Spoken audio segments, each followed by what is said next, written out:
Hi guys, welcome to the Young Musicians Matter podcast, episode 3. Yeah, look at this one, episode 3. Here we go. So first of all, the theme for this podcast is old age music matters. And we'll get into that a little bit later. But first of all, I want to say huge thank you. Surprise, thank you. Fall off chair, thank you. I'm really surprised for everybody that downloaded our first 2 episodes. I'm actually in a state of shock, actually, if I'm brutally honest. When the Pandon team, we sat down and let's do a podcast for young musicians, a sort of channel for all sorts of music, and just join it all together, and some ideas and some advice and some guests and all this sort of stuff. I said to the guys, look, I'll be really happy if I get one download. It'll be my brother, it'll be my bro. But that's what little bros do to big bros, is they download their podcasts. And I said, but I'll be happy, because they said it's not like young Eurovision Song Contest. If you get 0 on the Eurovision Song Contest, there's nobody votes or downloads anything. It's a pretty serious moment. You think, gosh, absolutely nobody liked it. Nobody was interested. But of course, if you get 1, that's fine. It's okay, because somebody thought, well, I'll give it 1. Or I'll do. Somebody somewhere thought, oh, this is quite good. So 1's good. I'd have been happy if just my brother downloaded it. But we got way more than that. And to everybody who did that, thank you so much. And I really appreciate it. And we all do here at the Pandon office. Thank you so much, because it was just a sort of test in the water, the first 2 episodes. So look, the other thing I suggested in the other episodes is that we're going to have a little segment every episode where we take a genre of music and we'll have 3 items or 3 suggestions or 3 something about that genre. So it could be classical, it could be one week, it could be country and western, might be reggae, might be soul, might be anything. So do you know what?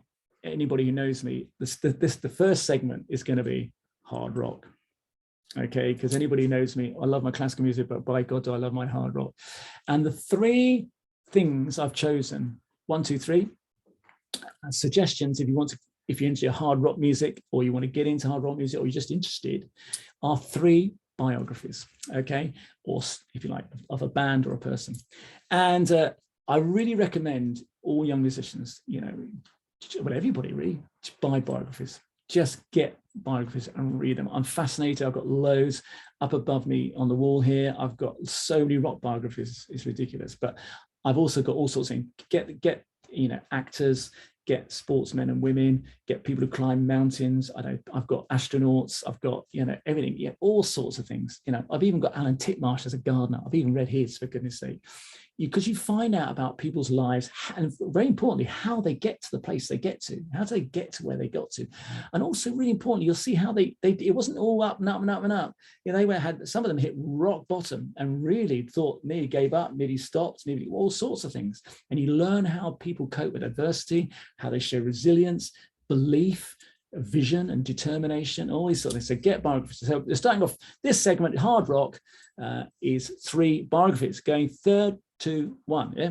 So in 3rd place, let's have some music on here, didn't we? Really, I might get some theme music going next podcast. Okay, look, in 3rd place of this little segment of rock biographies is Led Zeppelin, Uncensored. And if you're watching on YouTube, you can see the book here. Absolutely brilliant. Now, I'm not a massive Led Zepp fan, all right, but I like bits of them. But this is a great book, an insight into probably the greatest rock and roll band that's walked the planet and ever will, I think. And actually, it's quite interesting how many classical musicians love Led Zeppelin. I mean, some of the most amazing drumming and guitar and bass and vocal works from Robert Plant you'll ever hear. One of my dearest colleagues, Simon D'Souza, is a big Led Zeppelin fan. Teaches horn at Wells, and really big Led Zeppelin fan. Black Dog, Stairway to Heaven, Physical Graffiti, Led Zeppelin, all this stuff. Absolutely fabulous. So that's number 3, and it's a really good insight into the bands, and really honest as well. Then number 2, well, between 2 and 1 was tough. Yeah, second, it's a bit like when I adjudicate. Sometimes I can't make up my mind, and it's really tough. So felt a bit like that. So look, in 2nd place on this little trilogy is, I've been a massive fan of Ozzy Osbourne. And my very first, I think it was my very first hard rock gig, I lied to my parents and said, look, I'm going to see Bob in Erith. I think he lived in Erith, and he's a trumpet player, so if he's watching, Bob, remember those days. And he said, do you want to go and watch Black Sabbath? My parents would have been absolutely appalled if I'd gone and said, hey, can I go and watch Black Sabbath? My mum and dad were like, whoa. And so I sneaked off to the Hammersmith Odeon, and I watched Black Sabbath. And of course, and they are the, if you like, the sort of founders of heavy metal. And most people think they are the people that sounded that sound through basically Tony Iommi and his extraordinary riffs and guitars. That's because if you read his biography, that's a very good one as well. He lost his finger in a machine accident and has a little plastic thing on the end, and that changed his sound, and the rest is history. But the front guy is a guy called Ozzy Osbourne. He fronts the band. And of course, if you watch the TV program, I think it was the 90s, Ozzy Osbourne, called the Osbournes. It was huge following. So look, I thought I'd read everything about Ozzy Osbourne, but somehow this was printed in 2009 and I've missed this. And it's the best one ever. It's called I Am Ozzy. Now this is the most honestly, he just talks, it's hilarious. It's very, very funny. It's very, very honest. It's very, very self-critical of himself. And he knows he hasn't done it all right. And he's not been the perfect person by a long, long, long way. But it's a bit fruity language, fruity stories. But it's hilarious, and I just loved it. I've just finished it, and I'm going to read it again. It's absolutely fantastic. So that was number 2.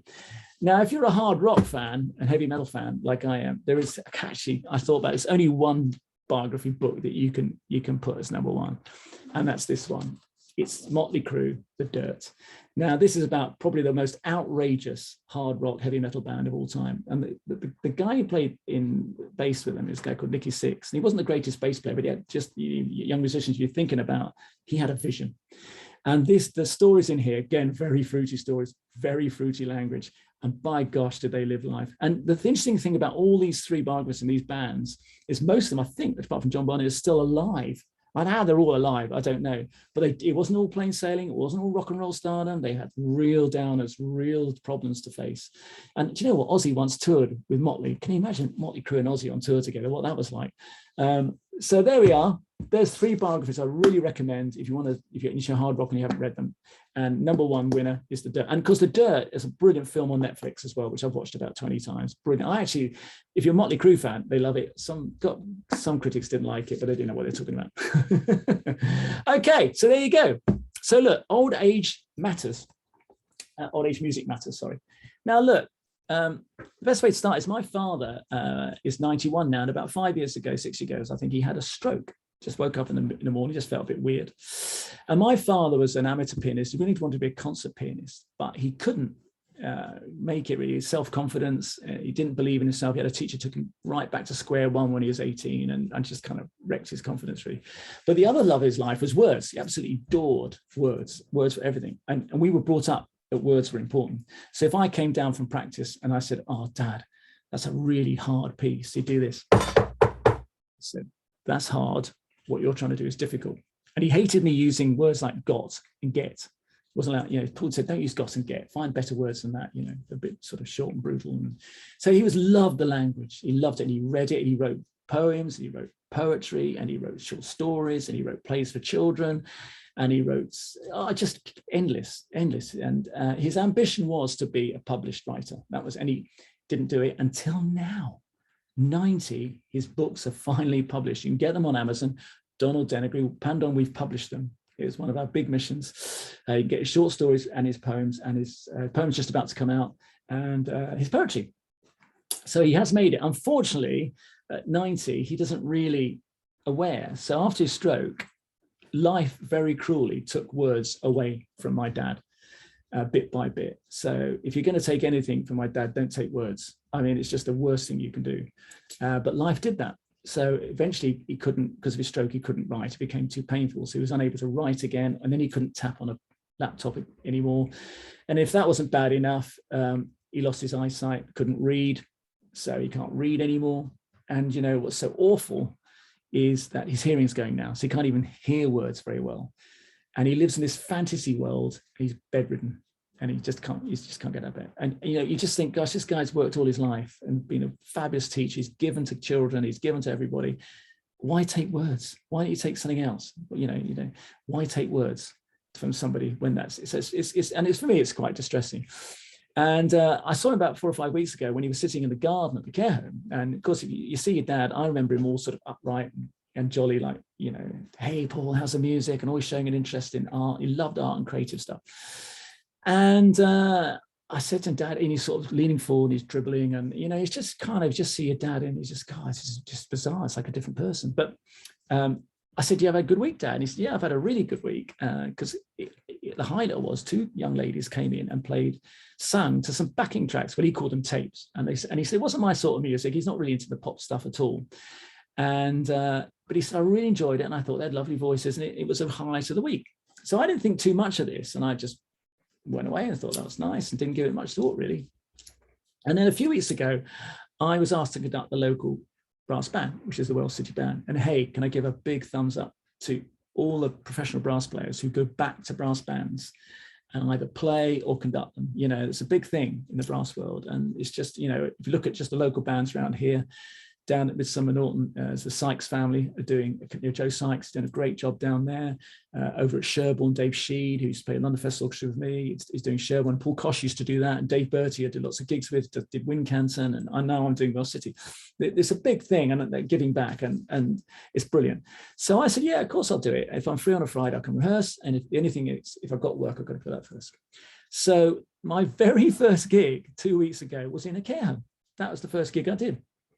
So we toddled up to the local care home, and we had about 11 of us because it was in the morning, so the whole 40-piece band couldn't be there. Wells City Band turn up. I'm wearing the jacket and all that, and so we get into the care home. It became a beautiful day, actually, and all the residents are sitting in a sort of semicircle around us. So we're waiting to start. We're setting up, and so I thought, well, I'll go and talk to the residents, go and have a chat with them. So there was a guy sitting right next to our euphonium player, Simon, very good euphonium player. Sitting next to him was a gent, really leaning on a walking stick. And I went and had a chat with him and said, oh, you're really looking forward to this? And he goes, yeah, I'm really looking forward to this. He said, I've sat here for a reason. I said, oh, that's interesting. He said, why did you sit here? And he said, because I used to play the euphonium at school. And he said, I wasn't very good. And actually, I was terrible. But I've loved the sound of the euphonium all my life. And so I wanted to be near it today, which I thought was fantastic. And I said, oh, that's good. And he said, do you know what? I'm really looking forward to this. He said, it's the highlight of my month, is what he said. I'm so excited. And I said, that's fantastic. Well, I hope we do a good job, you know, and no pressure on Simon. And then I said to him, and he said, but you know what? In an hour's time, I'll be really sad when you finish. And I said, well, that's interesting. Why will you be sad? And he said, because I'll be getting older again. And I'll remember getting older. And for an hour, I'll forget that I'm getting old. Wow. Powerful stuff. For while the music's playing, he's going to forget he's old. He's going to forget he's getting older, but he knows that he will. So that's pretty powerful stuff. So then I toddle off down the line, and I get next to a woman and I have a chat with her. And I said, oh, are you looking forward to this? And I think her name was Eve. And she said, yeah, I'm really looking forward to this.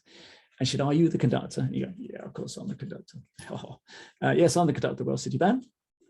And I said, she said, what instrument do you play? I said, I'm a trumpet player. That's what I do. She said, do you know what? She said, my first boyfriend when I was 14 was a trumpet player. I said, great. And she said, all the good-looking people play trumpet. So yeah, of course. But yeah, I can tell you that. I can vouch for that. All trumpet players are good-looking. We're all good-looking. And then she said, do you know what? He was the love of my life.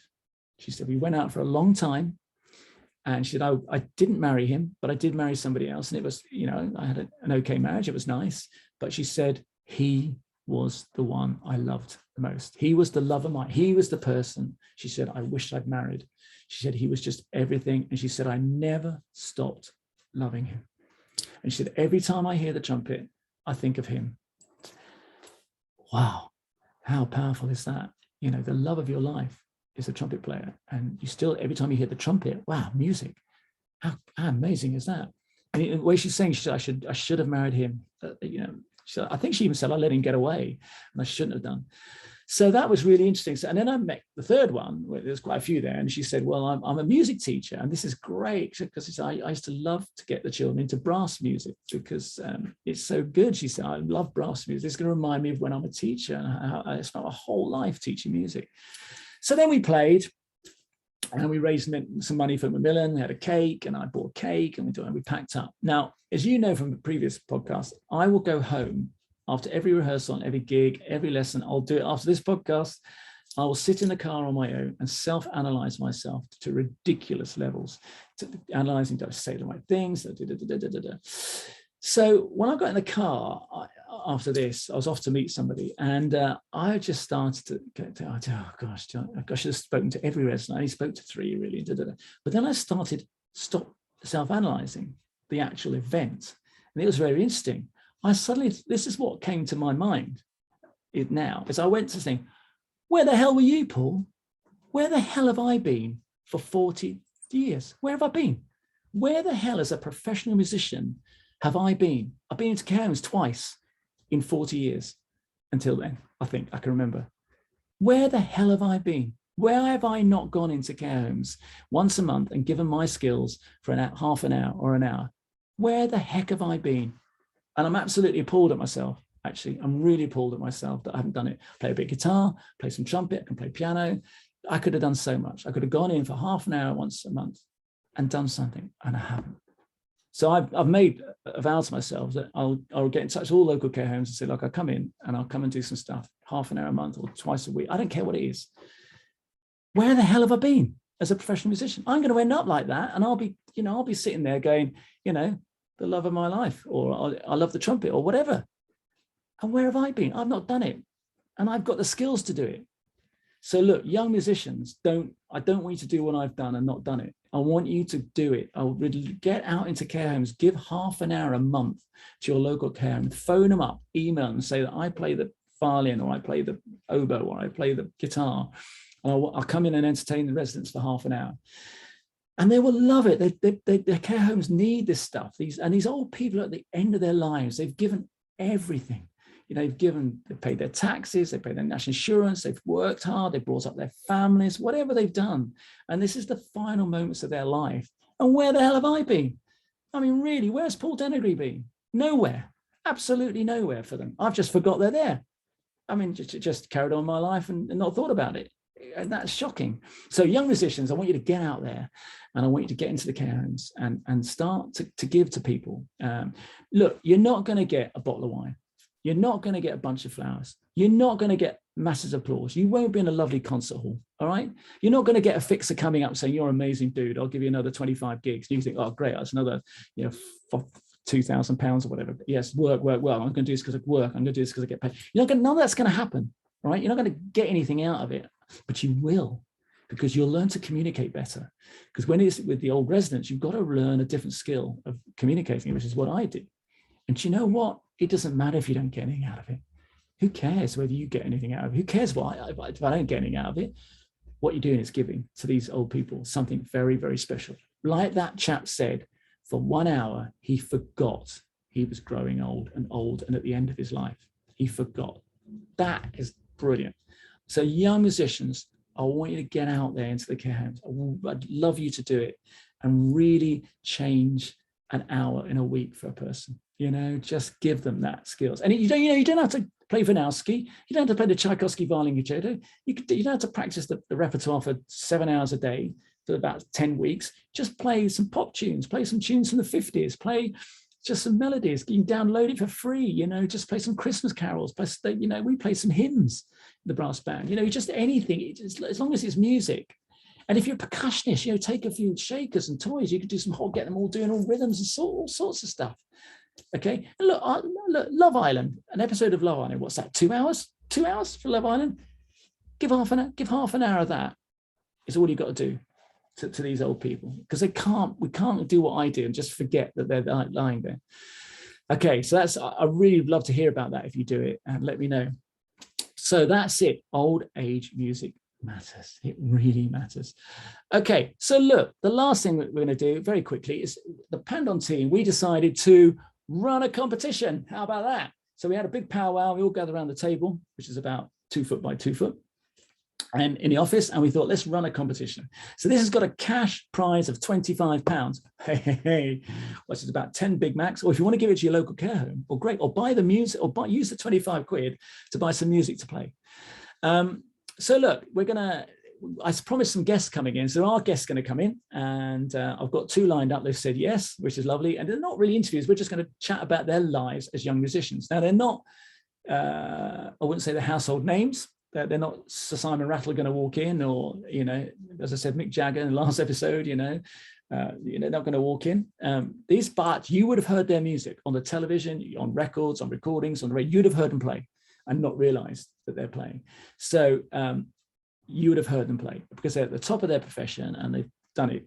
And so these guys are success stories. So what the competition is, if you could guess the two names of the guests I've got coming in, you will win £25 if you are drawn out of the hat or the basket or whatever, or we'll pull it out the trumpet case or something. We'll find a sort of something to chuck it all in.